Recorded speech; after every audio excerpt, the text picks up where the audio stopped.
I love today's topic. It's so cool. Do you like reading books in English to your children? Everyone knows that reading is really beneficial. It's a great way to improve your language, both your native first language and in other languages that you learn. And reading to children exposes them to a lot of new words in a short amount of time and repeatedly exposes them to these new words. It's great connection time to have with your children and to feel close as a family. All the experts agree, read to your children. But do you ever wonder if you should read more books, or if you're learning English, is your accent a barrier to reading? Are you nervous about making mistakes when you read? If so, don't worry, I've got some tips for you to become more confident in reading English with your children. Okay, tip number 1 is quite obvious: practice. If you can, before reading time, have a quick look through the book. Notice if there are any tricky words for you to pronounce. Are there any rhymes or rhythms to the words? You might find books being read on YouTube, and it's great to watch these videos so you can practice the pronunciation. You can hear the rhythm of the words. But don't use this as a substitute. Your kids want to hear you speaking.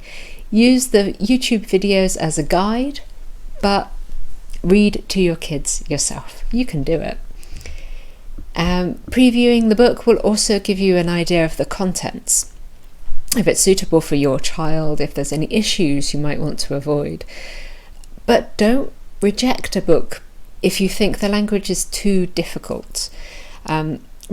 Research shows, and we know from experience, that it's great to expose children to language that's higher than their level that they might understand at the moment. They will improve and they will learn more words if you read above their English level. Tip number 2 is don't worry about making mistakes. When I read books in English, I make mistakes. Usually because I'm not reading properly, I'm not looking at the words properly. How many times have my children corrected me? Actually, zero. Yeah. It's not that important to them if I make a mistake and if I stumble over the words a bit. And even when I read in Japanese, which I am so slow at doing, they're very kind and they listen, they keep listening because they're enjoying the story. So if you're making a mistake when you read, correct it, carry on. No big deal. Children are listening for the story, the feelings and the actions. They're not listening as English teachers to correct your every mistake. If you worry that your children will pick up your accent and you're shy about speaking English because of your accent, know that this is not really a problem. So research again shows that children pick up the accent of the majority of people that they hear. So if your children are also watching TV, movies, they're watching videos on YouTube, they've got lots of different input with different accents. And actually, kids' brains are really good at finding the accent of the majority of people that they hear. So actually, if they're listening to a lot of American programs, they might develop an American accent when they're speaking English. This happens with you in your native language too. If you live in a different area from when you grew up. So my parents, I don't have the same accent as my parents because we moved to a different area. I have the accent of the area where I grew up. I don't have my parents' accent. So don't worry about them picking up your accent or even your mistakes. Tip number 3 is follow the words with your finger.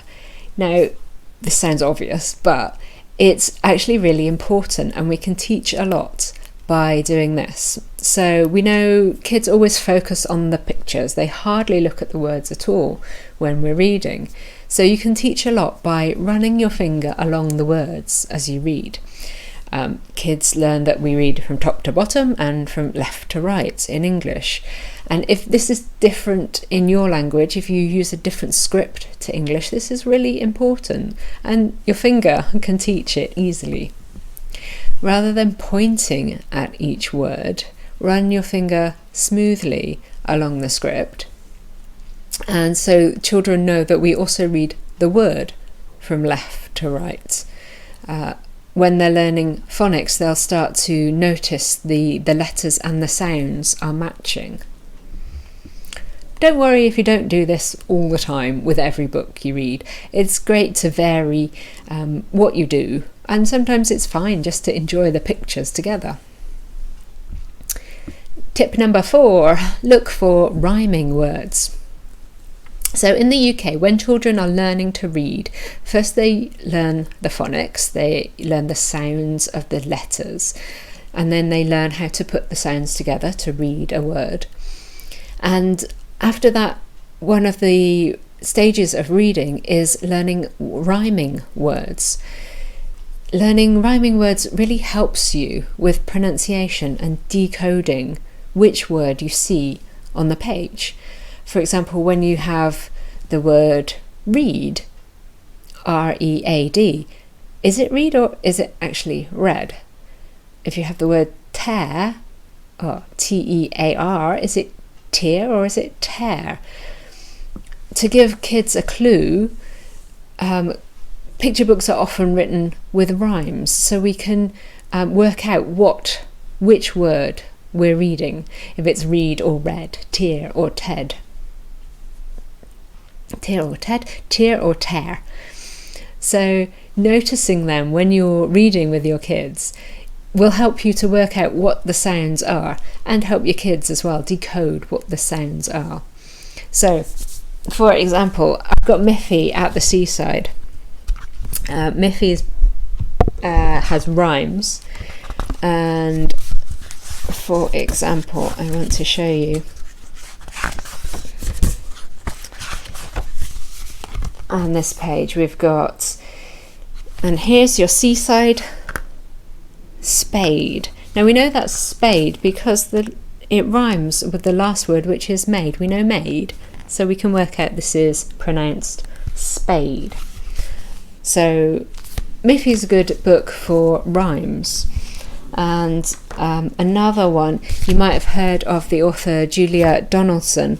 All her books are written in rhyme, and they're really great for practicing rhyming words. Here we go. The witch had a cat and a very tall hat, and long ginger hair which she wore in a plait. How the cat purred and how the witch grinned as they sat on their broomstick and flew through the wind. But how the witch wailed and how the cat spat when the wind blew so wildly it blew off the hat. So maybe some words you might, what is this pleat or plat or plight? Plat rhymes with hat, so we can work out plat. What else? Yeah, we've got more rhymes to help us as we go on through the book. Recommend Julia Donaldson's books as well.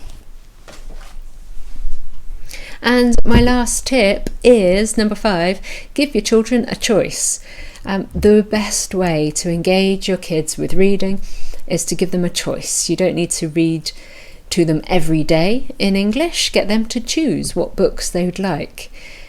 You don't have to use your finger to follow every word on the page. When your children choose the books, they'll respond with more enthusiasm and engagement than if you always choose. Even babies can express a preference for one book or another. And finally, don't stop. You don't need to stop reading when your kids learn to read, or even when they become teenagers. It's great practice, so keep it up if you both want to. So how do you feel about reading in English? Do you like doing it? Do you avoid doing it? What would help you feel more confident in reading English with your children? Let me know. Thanks for watching. See you again.